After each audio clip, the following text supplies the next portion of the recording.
What we're doing here isn't just training, it's mood architecture. Try moving like this to impact your mind in minutes. No gym or equipment required.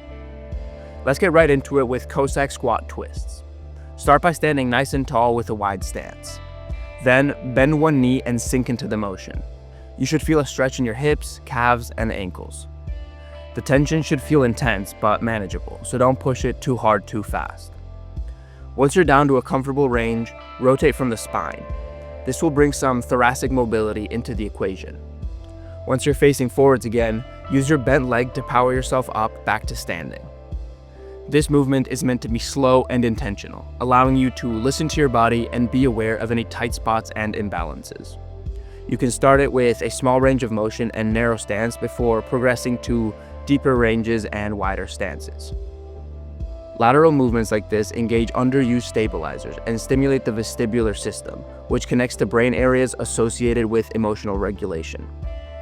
Next up is plank threads. This movement requires stability and coordination, engaging parts of the brain that normally don't get too much action. Get into a plank position to start. There should be a straight line from the back of your head to your heels, and your hands should be straight under your shoulders.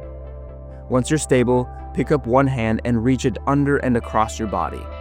Focus on keeping your core tight and body stable. To make this move easier, you can widen the feet or reach over to a lesser degree.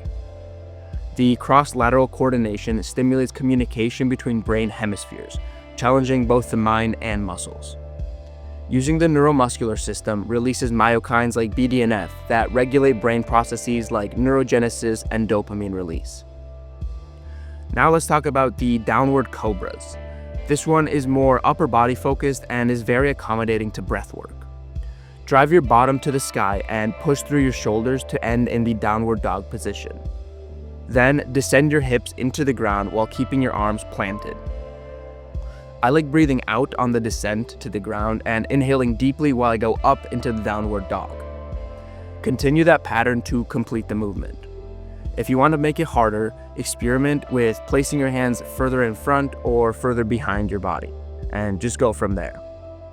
This move engages some often overlooked muscle groups and regulates the nervous system through breathing.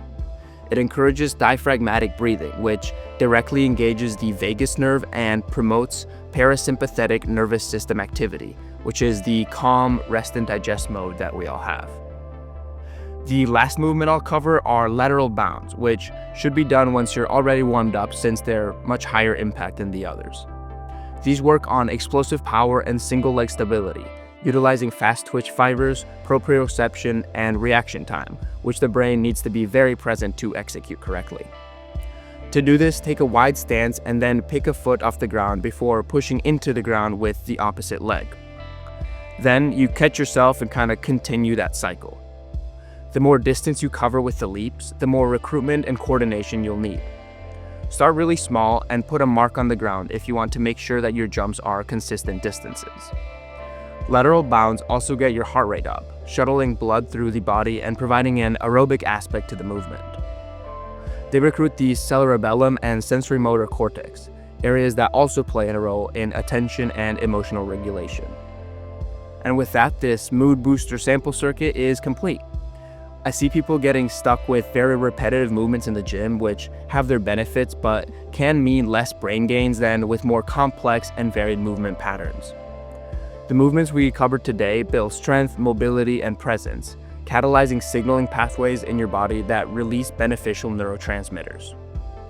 The last thing I want to say is that these don't need to take a long time to provide you and your brain benefits. Just covering the circuit for 10 or 20 minutes can get the neuromuscular system firing and have a lasting impact on your mood. Give it a try and let me know what you think in the comments below. Thanks for tuning in, and I'll see you on the next one.